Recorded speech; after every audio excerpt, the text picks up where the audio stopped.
William Shakespeare ছিলেন ইংরেজি সাহিত্যের সর্বকালের সর্বশ্রেষ্ঠ নাট্যকার ও কবি। তিনি 1564 সালে ইংল্যান্ডের স্ট্র্যাটফোর্ড আপন অ্যাভনে জন্মগ্রহণ করেন।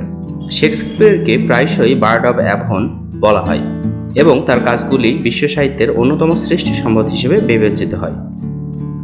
প্রাথমিক জীবন। শেক্সপিয়রের জন্ম তারিখ সঠিকভাবে জানা যায়নি, তবে ধারণা করা হয় তিনি 1564 সালের 23 এপ্রিল জন্মগ্রহণ করেন। তার পিতা জন শেক্সপিয়র ছিলেন একজন সফল ব্যবসায়ী এবং স্থানীয় সরকারি কর্মকর্তা। তার মাতা মেরি আর্ডেন ছিলেন একজন সম্ভ্রান্ত পরিবারের কন্যা। শেক্সপিয়র সম্ভবত স্থানীয় গ্রামার স্কুলে পড়াশোনা করেন এবং সেখানে তিনি ক্লাসিক্যাল সাহিত্য অধ্যয়ন করেন। ব্যক্তিগত জীবন। 1582 সালে শেক্সপিয়র অ্যানি হ্যাথওয়াকে বিয়ে করেন। তাদের 3টি সন্তান ছিল, সুসান্না, হ্যামলেট ও জুডিথ।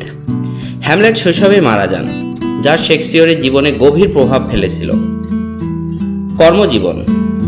উইলিয়াম শেক্সপিয়র কর্মজীবন মূলত লন্ডনে কাটে, যেখানে তিনি নাট্যকার, অভিনেতা এবং থিয়েটার কোম্পানির অংশীদার হিসেবে কাজ করেন। তিনি লর্ড চেম্বারলেইনস মেন পরবর্তী কিংসম্যান নামক একটি থিয়েটার কোম্পানির সাথে যুক্ত ছিলেন। তার নাটকগুলি লন্ডনের গ্লোব থিয়েটারে মঞ্চস্থ হতো। সাহিত্যকর্ম। শেক্সপিয়র 38টি নাটক, 154টি সনেট ও বেশ কিছু দীর্ঘ কবিতা রচনা করেছেন। তার নাটকগুলো ট্র্যাজেডি, কমেডি, ইতিহাস ভিত্তিতে ভাগ করা হয়। তার কিছু বিখ্যাত নাটকের মধ্যে রয়েছে tragedy, Hamlet, Macbeth, Romeo and Juliet, Othello, King Lear. Comedy, A Midsummer Night's Dreams, The Merchant of Venice, Twelfth Night, As You Like It. ইতিহাস ভিত্তিক, Henry IV, Henry III, Henry V।